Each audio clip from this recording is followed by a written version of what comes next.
All right. Let's see.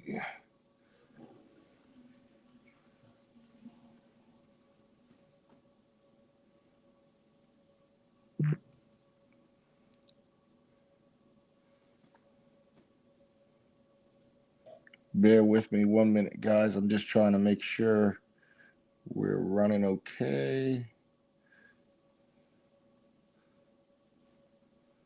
I'm trying to get to my own site.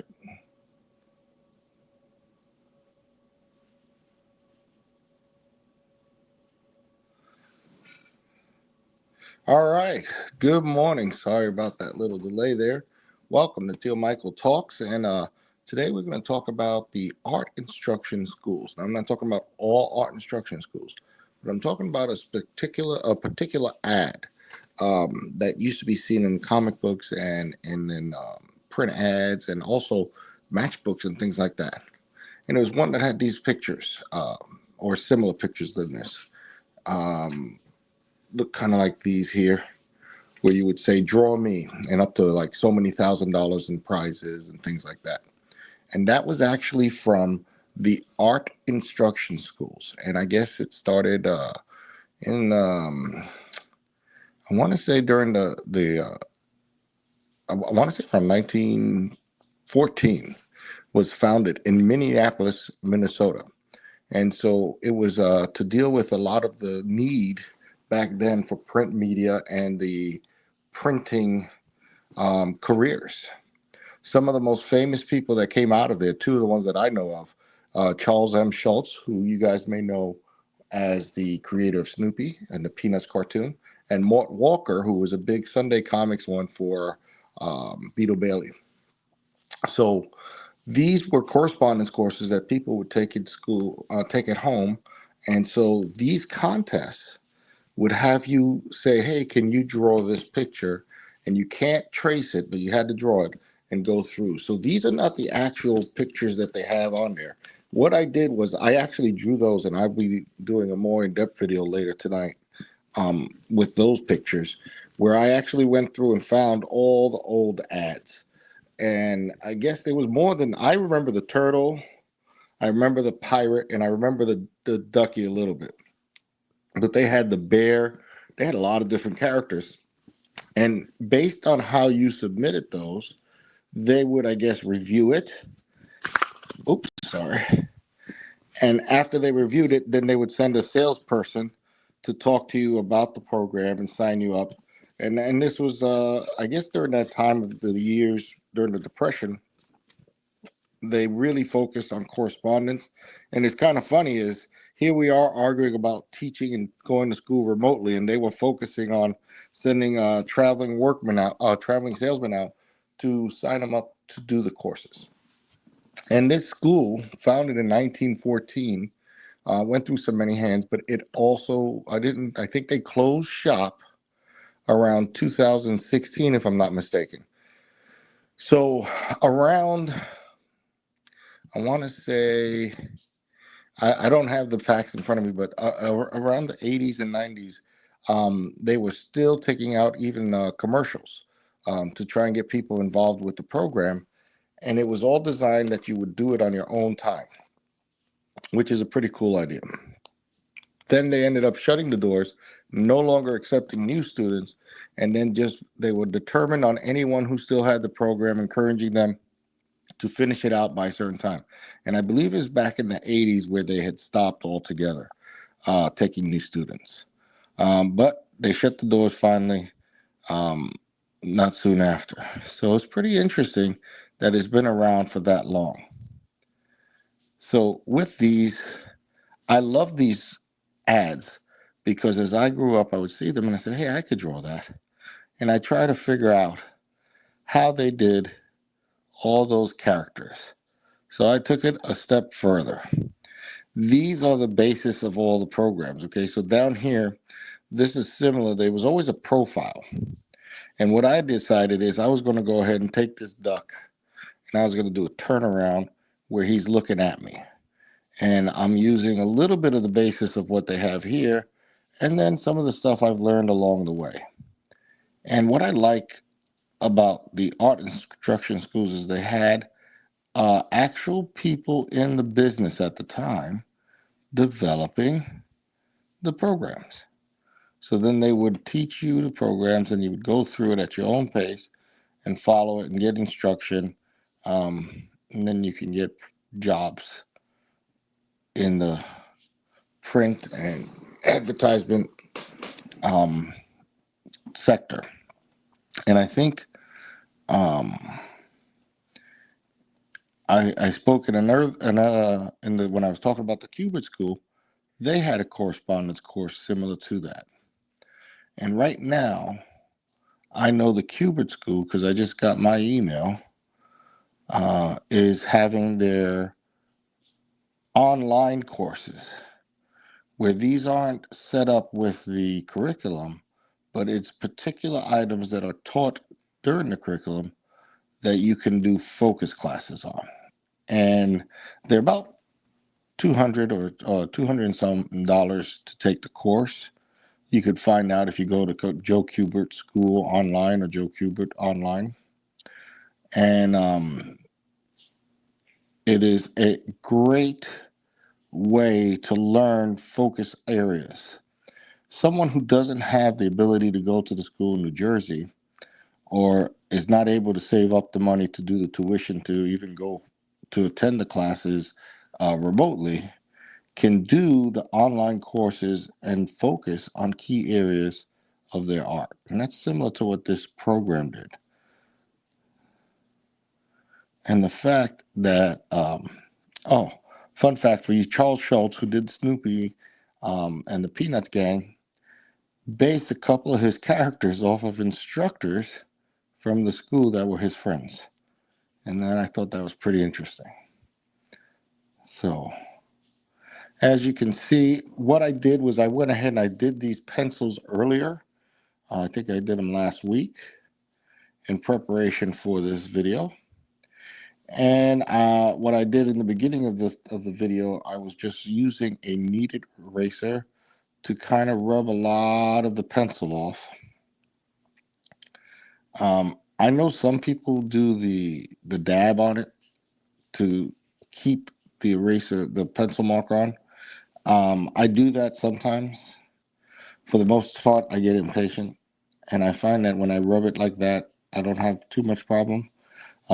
You do have to knead or knead. You need to move that eraser and knead the eraser. I'm not sure if I'm pronouncing that right. You guys will correct me in the chat. But it helps to get that pencil mark, the graphite off of the mark, so you don't leave smudges. And I have a bad problem with smudges. But you could always clean it up later with another one. So here's Lucky, who was considered Lucky Ducky. So Lucky was one of the characters, and he was a profile. I'll do his profile. So that's my version of Lucky with a turnaround. As you can see, what I was looking at was how his bill was turned up, probably to avoid conflict with Disney. And so when I have it here, I wanted to show that, but from the front. Let me know what you think if I did okay. Now, when you do these art contests, this was all a marketing ploy. Because again, the whole point was to see who was interested, and the art contest was more of a way to see who had innate talent. So then they could focus on recruiting those that had innate talent to go to the next step and get them in and get them jobs, because that was the whole focus, was to provide more workers for the print media that was booming at the time in the 1914s. And not that I was there, but it continued on, and it became, and the story of Charles Schultz was his family saw it and asked him if he was interested because of, I guess, showing his aptitude for art. And even though they had to struggle to pay the correspondence course fees during the Depression, He was able to complete the program. He started teaching with them. He started doing work with a Catholic print shop and paper, and then went on to create the Peanuts Gallery, or the Peanuts comic strip, which was pretty interesting. And that is very much the abridged version. So even though they were looking for people that had innate talent, they could also identify someone who, again, as salespeople, as a marketing thing, is going to need to take more courses. So we can then outline a series of courses for you to take and, again, increase membership into the program. So I don't remember what the name of the pig was, but when I did this one here, this is the side view that they had in the ad. So when I saw the pig, I thought of a cross between Ollie from Law and Hardy, and Boss Hogg from the Dukes of Hazzard. I don't know why I thought of Boss Hogg. Kind of like, not the actual Boss Hogg, but if you've seen the movie Sinners, which is a great movie, I love it. There's a gentleman that sold them the place that they use for the juke joint, and he's a real, what I call a Boss Hogg caricature of a person, of a character. And that's what I kind of see with this pig. I hope this pig does better than that character in Sinners, or his butt is bacon. Spoiler alert. So, again, I'm just doing a quick ink on this, and anytime, so here's where my problem with my inking comes in. I'm aware of it. So here's the eye, and I want to give it that definition and that darkness, but the cheek is coming up ahead of it. So I want to have this darker so it's showing closer to you. But at the same time, I feel like there's a tangent there with the eye. So what can I do to fix that? This is a little cheat, but I can use white, if I have any white ink in here. I can use white to give me a line that separates. And these gel pens are really good, but I run out of them way, way too early.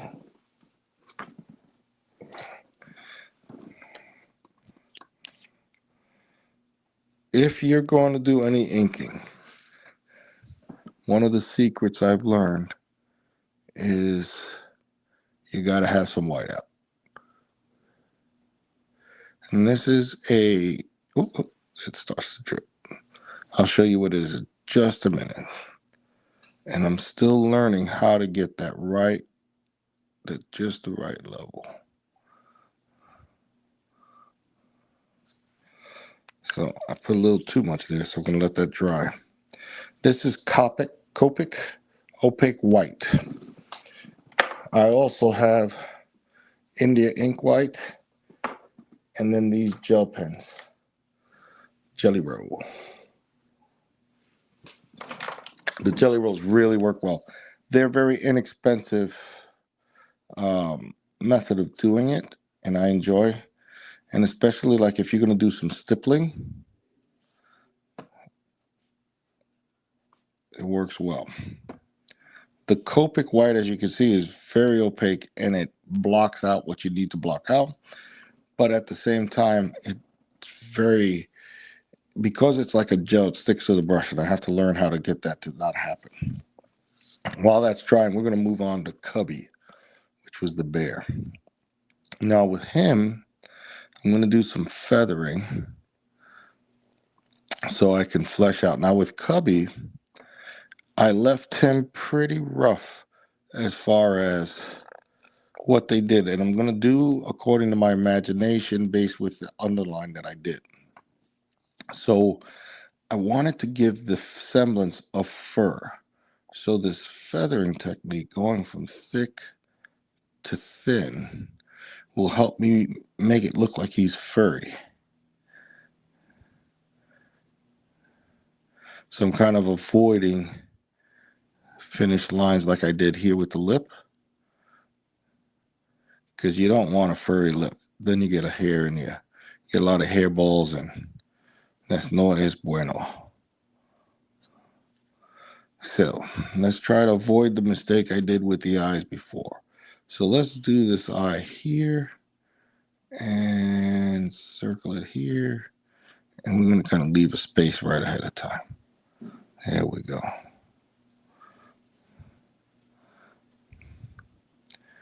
Cubby had a bow tie. And I will admit, I've never learned how to tie a bow tie. In fact, I use a clip-on bow tie whenever I needed to wear a bow tie for an outfit. Usually when I was doing plays or something like that. I'm not the type that wears a bow tie for work or anything like that. I do enjoy ties. In fact, one of my best friends, him and I joined the military together, Mark, was always big into paisley ties. Every time I say paisley, I always think of Prince. Paisley ties. And so we used to buy ties. And I remember in New York, we used to go up to the village and we'd go to the conscription or the secondhand shops and buy these real old silk-looking nice ties, but they were all used. And we would go and buy them and then wear them. I think, this was prior to the Boys to Men stage, and then Boys to Men was starting to do it, and then it became popular for everybody. I think my attraction to the ties and suits between what's funny is Luciano. We also was also called Mark. His middle name was Mark. Luciano and Mark were two of my friends that I used to try to stay dressed up, and Luciano was always dressed to the nines. He was our GQ buddy, and we would go and we get dressed up. My love of that type of style of dress, of the suits, ties, and things like that, came from watching The Godfather or movies like The Godfather. That always the way they dressed in those time periods for those movies, it really interests me, and I kind of like that style. But I couldn't afford to buy suits and things like that. And so we would mix and match. And my mother would get so mad at me because I try to use my church clothes to go to school. And, back in the day, you had church clothes, you had school clothes, and then whatever broke between the two of those were your play clothes. And the jeans your mother bought you that ripped up, she would cut them, and those would be shorts for the summer. So yeah, we didn't pay to have rips and holes. We made them ourselves. Authentic, organic clothing.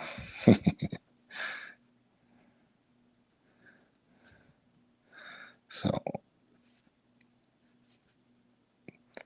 now I switched to the Boss Hog over here, and I wanted, for the front view, I wanted to give him something distinct, and I kind of went with the teeth.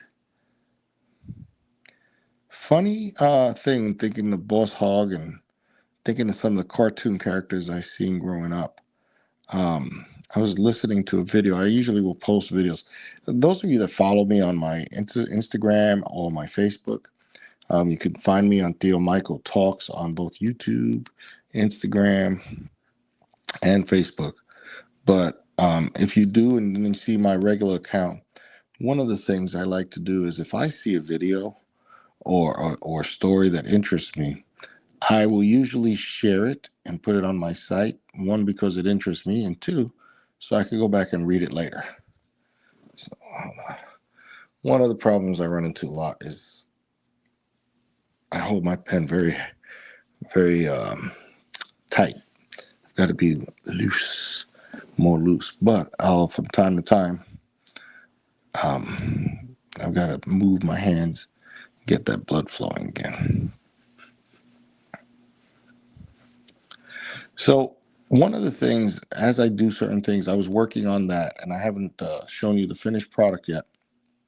I have quite a few videos filmed, and I'm trying to edit them to give a more professional quality to the work. But I have that basketball ad for Spalding that I finished up, and I want to show you guys what it looks like. And from that ad, this ad came to mind. So, along with the Spalding ad that was in a lot of comic books, what other ads did you remember from growing up and seeing in comic books or in print media that kind of sparked your interest or had anything to do with comic books or toys and stuff like that? And I'll give you an example. We've got the Draw Me ads. Oops, I just hit something that was wet. We have the Draw Me ads. We have the Spalding ad. We had the old Hostess ads where whatever comic book you were reading, then that superhero from that company was trying to stop someone from getting the old Hostess pies. Then you had, for toys, I remember the Sears Christmas Wish catalog. And you would look at that, Macy's or Sears would put it out, and you would see all the toys. And this was my first introduction to dioramas, because they would set them up in these really action poses, but they didn't come with all that stuff, which nowadays we could probably recreate a lot of that. I have to call my friend Thomas Goes Nostalgic. He does dioramas here, and talk to him and see if we could recreate some of those scenes, see what we find. So share with me, put it in there, send it on my post here, leave a comment, or you can also send it to me at Tío Michael Talks. And I hope you guys have a great day. Today's Wednesday, so start of my work week. But hopefully I'll have some editing done, and I'll show you some more stuff. So thank you very much. Have a good night. I'll see you in the funny papers.